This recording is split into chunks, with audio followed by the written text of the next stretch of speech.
Bonjour à tous, bienvenue dans votre journal sur CCTV français. En direct de Beijing, voici les titres de l'actualité.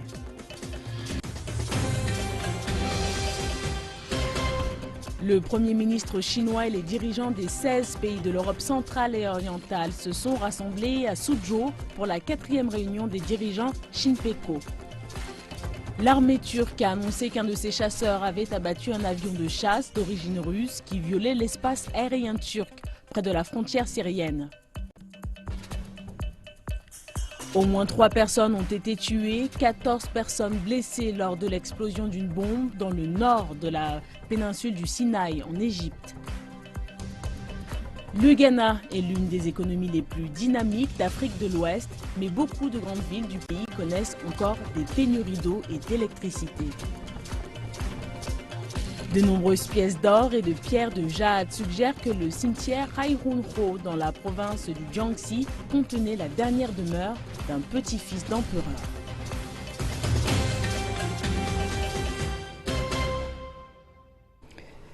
Et à la une de l'actualité, le Premier ministre chinois Li Keqiang et les dirigeants de 16 pays de l'Europe centrale et orientale se sont rassemblés dans la ville de Suzhou, dans l'est de la Chine, pour la 4e réunion des dirigeants Shinpeco. Li Keqiang a déclaré que la Chine était prête à coopérer avec l'Europe sur de nombreux sujets, dont celui de la sécurité. Je voudrais dire que la Chine et les pays européens travaillent ensemble pour assurer la paix et la stabilité. La Chine y jouera un rôle constructif. Nous encouragerons la coopération pratique avec les PECO comme moyen d'améliorer la coopération générale avec l'Union européenne et l'Europe. Pendant la réunion, le Premier ministre chinois a proposé de créer une entreprise financière multilatérale des 16+1 en Europe centrale et orientale pour financer d'importants projets dans la région. Il a également déclaré que la Chine investira dans le domaine de la construction et améliorera les infrastructures des zones portuaires de la mer Baltique, de la mer Adriatique et de la mer Noire afin de stimuler la coopération et la connectivité. Li Keqiang a également indiqué que la construction d'une ligne ferroviaire à haute vitesse reliant les capitales serbes et hongroises commencera au cours de l'année. Il a ajouté que le train réduira le trajet Belgrade-Budapest de moitié. La construction sera achevée d'ici 2 ans. Le mécanisme de la réunion 16+1 a été lancé en 2012. L'amitié traditionnelle et les relations Chine-Europe profiteront de ces bénéfices. La Chine renforcera donc sa coopération avec les pays d'Europe centrale et orientale lors du sommet Chine-PECO de cette année. La coopération en matière d'investissement est considérée comme la priorité des relations entre les PECO et la Chine, en particulier dans l'actuel contexte économique. Reportage. Le sommet de la Chine et des pays d'Europe centrale et orientale est une importante plateforme de promotion des liens entre la Chine et les 16 pays d'Europe centrale et orientale, dont la Pologne, la République tchèque, la Slovaquie et l'Hongrie. Le premier sommet Chine-PECO s'est tenu à Varsovie, en Pologne, en avril 2012. L'ancien Premier ministre chinois Wen Jiabao avait déclaré 12 mesures pour promouvoir la coopération entre la Chine et les pays d'Europe centrale et orientale. Les principales mesures étaient une ligne de crédit d'une valeur de 10 milliards de dollars de la part de la Chine pour financer les projets des PECO, en se concentrant sur les projets de coopération dans les domaines de l'infrastructure, des hautes technologies et de l'économie verte. Le second sommet s'est tenu à Bucarest en Roumanie en 2013. La réunion s'est conclue sur la coopération des directives de Bucarest pour la coopération entre la Chine et les PECO. La ligne directive mettait l'accent sur le fait que les dirigeants de la Chine et des PECO devaient organiser une réunion annuelle pour réviser les réalisations de la coopération et établir la direction à prendre pour les futures coopérations. La Chine s'est également accordée avec la Hongrie et la Serbie pour construire conjointement une ligne de chemin de fer qui relierait les 2 pays. Depuis le sommet de Bucarest, l'échange des 2 côtés a connu une importante croissance. Les 10 premiers mois de cette année, les 2 côtés ont atteint 50 milliards de dollars de volume d'échange, soit une hausse de 10,1% par rapport à la même période de l'année précédente. 80% des 38 projets de coopération dont les directives de Bucarest ont commencé les constructions ou les opérations. 5 milliards de dollars d'investissement de la part des entreprises chinoises ont été injectés dans les projets des PECO, dans les domaines de la télécommunication, de la machinerie et de l'industrie chimique. Des progrès ont également été faits dans le développement des infrastructures, dont une série de projets sur la construction de ponts, de centrales électriques et d'autoroutes. Des dirigeants de plus de 80 entreprises polonaises viennent visiter Shanghai avec leur président nouvellement élu. Andrzej Duda assistera à la réunion de la 4e rencontre des dirigeants de la Chine et des pays de l'Europe centrale et de l'Est et de l'Europe de l'Est mardi. La veille, les entreprises ont participé au Forum économique Chine-Pologne. De nouveaux accords. La Pologne est le seul cofondateur de la Banque asiatique d'investissement en infrastructure de l'Europe centrale et de l'Europe de l'Est. Sa participation est un signe de la bonne santé de ses liens avec la Chine. Nous voulons être une plaque tournante pour le commerce chinois dans la région.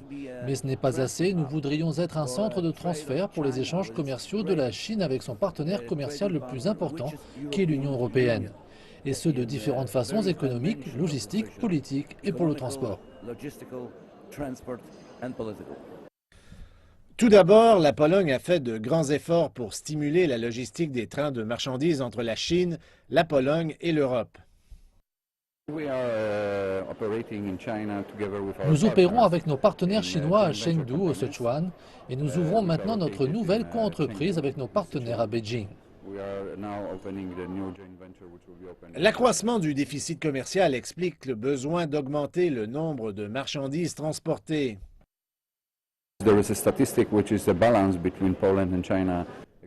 Il y a les statistiques concernant l'équilibre commercial entre la Pologne et la Chine et les échanges économiques qui sont encore très différents. Mais nous espérons que les trains de marchandises vont représenter la nouvelle solution pour notre marché. La Pologne a été décrite comme le 3e meilleur endroit dans le monde pour les projets industriels et le 2e meilleur emplacement en Europe de l'Est pour les opportunités de revenus.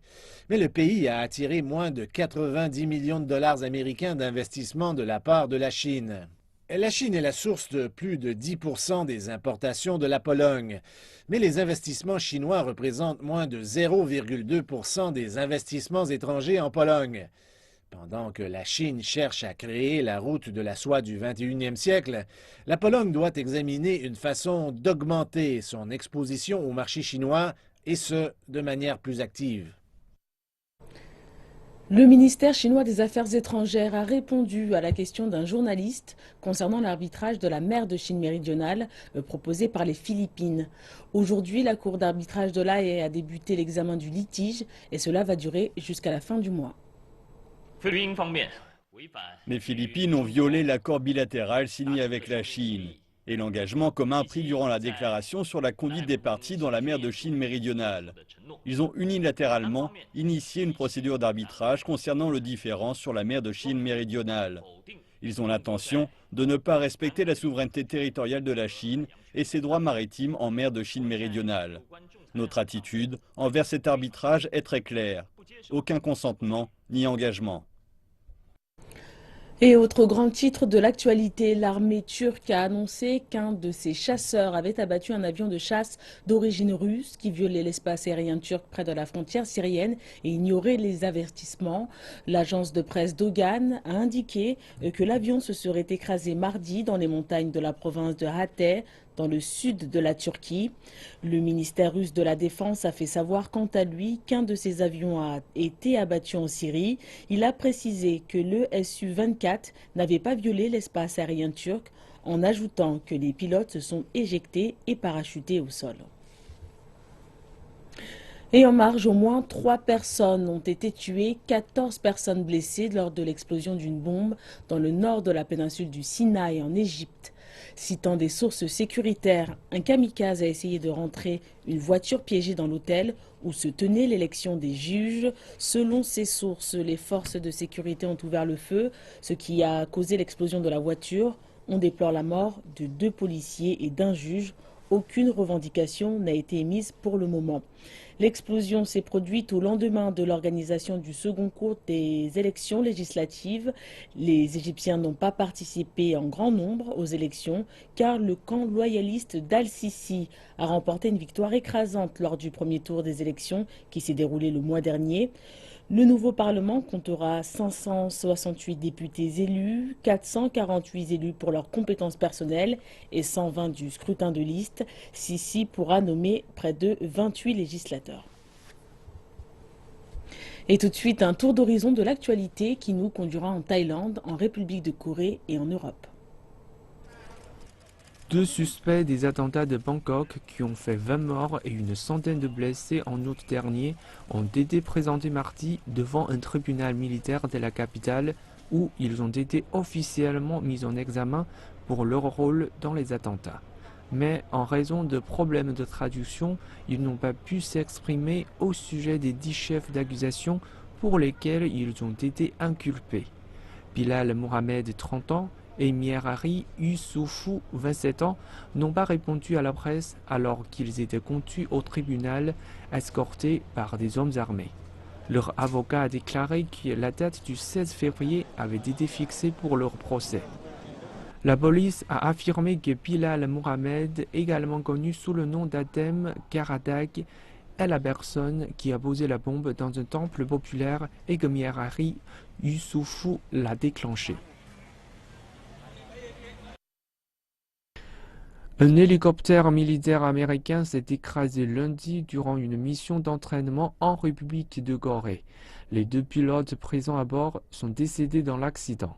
Un policier sud-coréen a déclaré que l'hélicoptère Apache AH-64 s'était écrasé sur une route montagneuse à Wonju, à environ 130 km de Séoul. Aucune autre victime n'a été signalée. L'armée américaine en Corée du Sud a confirmé l'accident, disant que la cause de l'accident était en enquête. L'agence presse sud-coréenne Yonhap a cité des responsables non identifiés, disant que l'hélicoptère pourrait avoir touché des lignes électriques à haute tension ou une tour en acier située à proximité. Quelques 28 000 soldats américains sont stationnés en République de Corée. Des migrants se sont cousus la bouche pour protester contre la fermeture des points de passage vers l'Europe du Nord. Plus de milliers de migrants ont bloqué une ligne de chemin de fer à la frontière gréco-macédonienne. Les migrants campent sur les voies ferrées d'une ligne reliant les 2 pays depuis que la Macédoine a imposé des restrictions limitant le passage des migrants. Les réfugiés syriens, irakiens et afghans sont autorisés à passer, mais ceux considérés comme migrants économiques, pour la plupart en provenance d'Iran, du Pakistan et du Bangladesh, sont bloqués. Plusieurs pays européens, dont des membres de l'UE, Slovénie et Croatie, et des non-membres, Serbie et Macédoine, ont renforcé leur contrôle aux frontières. Ils ont déclaré qu'ils autoriseraient seulement les réfugiés des zones de guerre à transiter via leur pays pour rejoindre l'Europe centrale et du Nord. Merci de nous retrouver pour la deuxième partie de ce journal. Everbright Bank, la banque basée à Beijing, et Alipay du groupe Alibaba ont mis fin à leur collaboration. La raison, leur échec de mettre en ligne un produit financier commun appelé Dingsunbao. On se demande alors si cette séparation constitue un tournant qui annonce que les banques de détail et les plateformes de paiement commencent à se tourner le dos. Tout récemment, Cathy Mao a reçu un SMS de la Everbright Bank de Chine qui lui annonçait que Dingsunbao ne serait plus associé à Alipay et que la banque continuerait de servir les investisseurs depuis sa plateforme bancaire en ligne Sunshine Banking. Le Dingsunbao de la banque Everbright a été lancé avec Alipay avant que ce dernier ne connaisse un succès fou avec son propre produit d'investissement appelé Yuebao.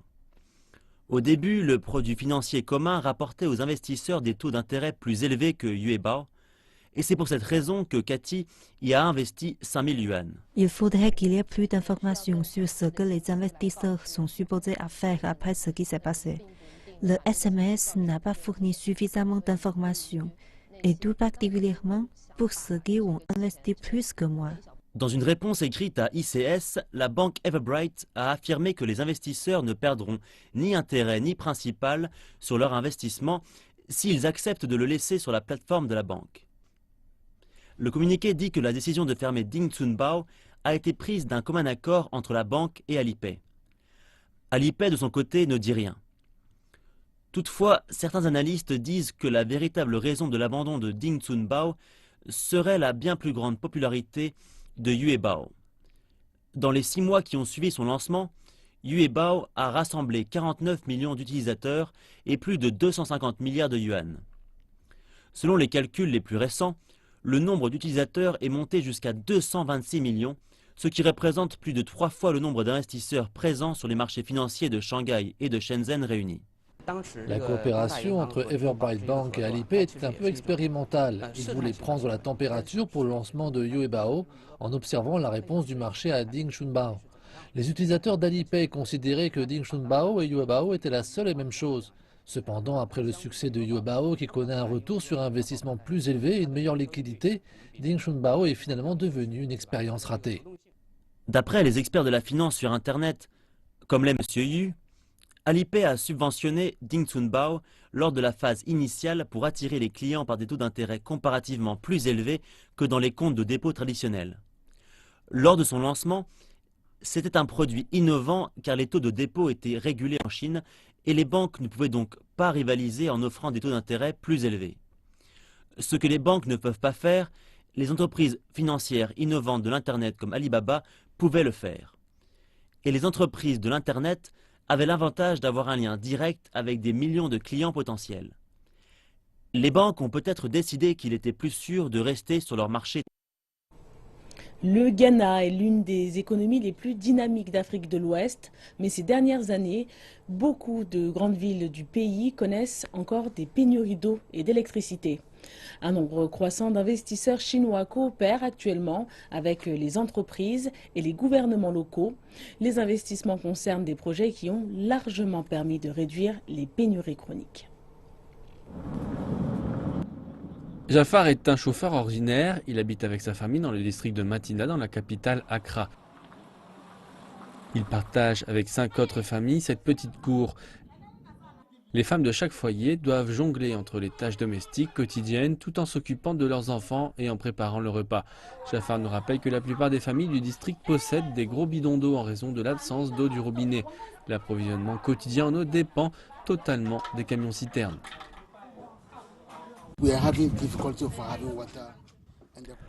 Nous rencontrions des difficultés dans l'approvisionnement d'eau et la qualité n'était vraiment pas bonne. Avec le nouveau projet, la qualité de l'eau s'est nettement améliorée et le prix n'a que très peu augmenté. Jafar nous rappelle également que les générateurs électriques sont devenus indispensables en raison des coupures électriques pouvant durer une demi-journée. Les coupures ne concernent pas un moment précis, parfois en milieu de la journée et parfois en pleine nuit. Cela évolue constamment. Afin de mettre fin à ces pénuries chroniques, le gouvernement ghanéen a œuvré dans le but d'attirer les investisseurs étrangers. Le gouvernement ghanéen et la Banque chinoise d'import-export ont fondé conjointement le projet d'extension de l'usine d'approvisionnement d'eau de Kapong. Les travaux de construction ont été confiés au groupe chinois Gejoba. Après 4 ans de construction, la première phase a été officiellement achevée en février dernier. C'est à ce jour le plus gros projet d'approvisionnement en eau de l'histoire du Ghana. Voici l'endroit prélevé l'eau de notre usine. L'eau prélevée ici est directement redirigée vers ce site de traitement, dans lequel se trouvent 4 grandes pompes. La capacité de pompage avoisine ici les 200 000 tonnes par jour.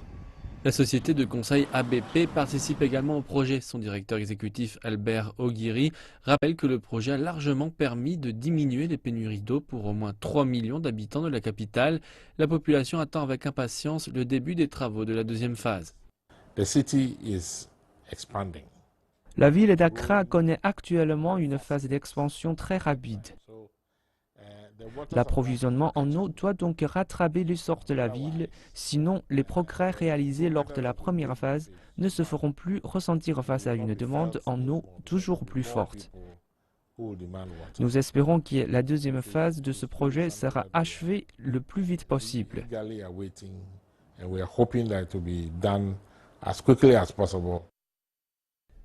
Ces dernières années, on constate un nombre toujours plus important d'entreprises chinoises investissant dans des projets énergétiques au Ghana, notamment dans des unités de production de gaz naturel et d'énergie hydraulique.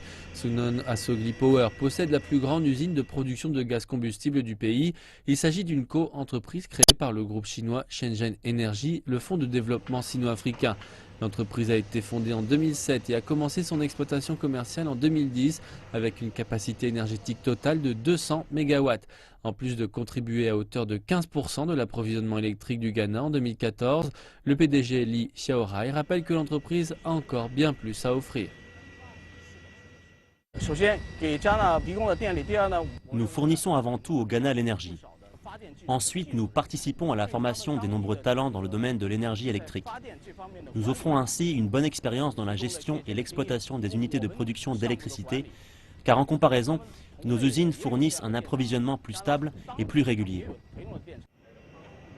Avec la deuxième phase du projet, Sunon Asogli prévoit d'augmenter sa production électrique à 360 MW. L'entreprise prévoit également d'investir dans d'autres projets d'énergie propre.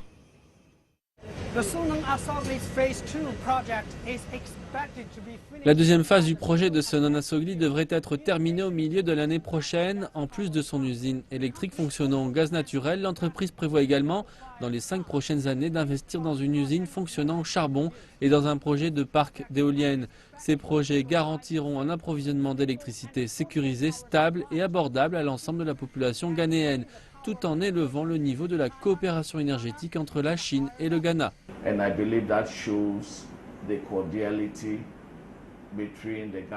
Je pense que cela montre la cordialité de la coopération entre le gouvernement ghanéen et le gouvernement chinois.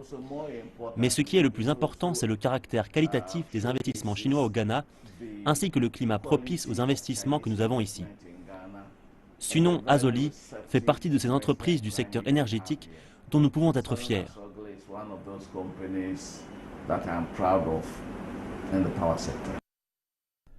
La croissance économique importante du Ghana nécessitera plus d'infrastructures pour garantir un bon approvisionnement en eau et en électricité. Nombre d'investisseurs chinois cherchent à relocaliser une partie de leur ligne de production et leur technologie au Ghana. Les deux parties croient que le peuple ghanéen bénéficiera dans les années non seulement de l'augmentation de la capacité de production, mais aussi d'un plus haut niveau de coopération entre les deux pays. La gastronomie chinoise est l'une des plus réputées au monde et grâce à l'initiative Une ceinture et une route, elle devient de plus en plus populaire au Kazakhstan. Liu Mia est un homme d'affaires chinois qui a réussi. Il ne parlait pas un mot de russe quand il est arrivé au Kazakhstan il y a 15 ans pour travailler comme serveur. Il possède aujourd'hui plusieurs restaurants chinois. Celui a ouvert en 2013 et peut accueillir 200 personnes. Il y a des difficultés. La langue est la première. Les gens du Kazakhstan sont très gentils et m'ont beaucoup aidé. Faire découvrir la cuisine chinoise au Kazakhstan n'a pas été chose simple. Liu Mia fait son maximum pour satisfaire chacun de ses clients, des habitants de la ville aux visiteurs venus de Chine. Le canard laqué est le premier choix des clients chinois. Et pour les gens du coin, nous combinons les saveurs chinoises et locales. Ils sont tous très contents. Ekehim Satibaldi travaille comme apprenti de cuisine dans un autre restaurant chinois, le Beijing Plaza. Elle débute dans le secteur de la restauration et apprend actuellement à préparer le canard laqué.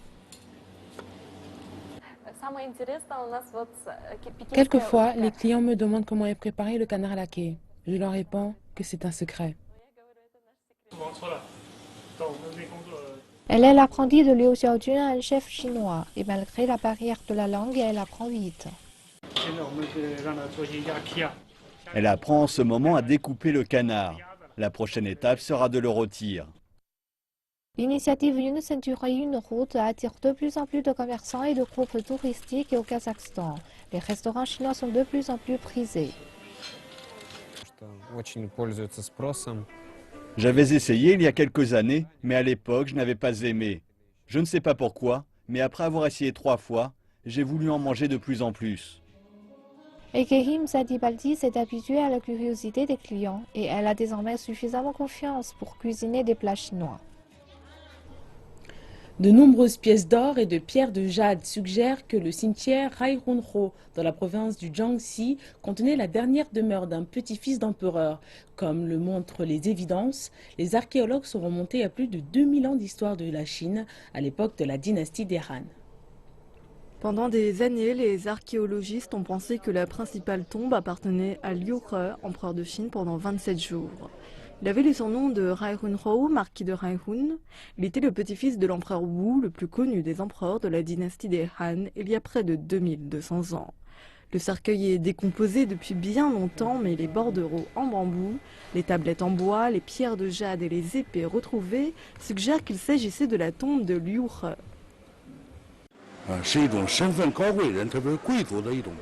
Il était coutume que les membres d'une famille impériale s'enterrent avec de la jade.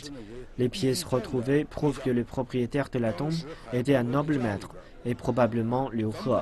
Je ne dirais pas qu'il avait un atelier de jade, mais il y avait au moins un artisan de jade dans la maison. Des archives historiques montrent que Liu He avait 16 femmes et 22 enfants, ce qui explique une telle quantité de jade. Il existe davantage de preuves, dont une grande boîte de pierres d'or pur a été retrouvée. Il s'agit d'une trouvaille extrêmement rare pour des fouilles de cimetières. Cela montre également la richesse de la famille. C'est l'empereur Wu qui a décidé de produire de grandes pièces d'or pour l'usage de la monnaie. Nous pensons que Liu He a hérité l'or de son père, le seigneur Changyi. Il était le petit-fils de l'empereur Wu. Il s'agit d'un bien familial. Les érudits pensent que le nom de la capitale de la province, Nanchang, dérive du nom du père de Liu He. Jusqu'à présent, près de 20 000 reliques ont été retrouvées dans le cimetière Huarunhou, qui curieusement ont échappé aux yeux des pilleurs de tombes au cours des siècles derniers. Près de 2 millions de pièces ont été retrouvées dans le cimetière, prouvant que la politique et l'unité monétaire de Chine, déjà au début de la dynastie des Han, soit près de 1000 ans avant la date confirmée par les historiens. Les bordereaux en bambou retrouvés sur le site sont également une ressource archéologique précieuse. De plus, de nombreuses tombes royales sont très bien conservées. Il y a même des accessoires de la vie quotidienne, comme des ustensiles de cuisine, des récipients de vin et des lampes. Nous avons même trouvé un poêle à feu très bien conservé. Il y avait un plateau pour le charbon avec des marques de brûlure, ce qui suggère que c'était un objet fréquemment utilisé. Les caractères sur les objets indiquent la date de production et les fonctions de l'objet. Les érudits peuvent utiliser cela comme une preuve historique sans le soutien de documents. Le département culturel de Tianjin continue de fouiller le site et d'étudier ces trouvailles. Et c'est la fin de cette édition. Merci de nous avoir suivis. On se retrouve dans 1h30 pour l'Afrique Info. Excellente suite de programme.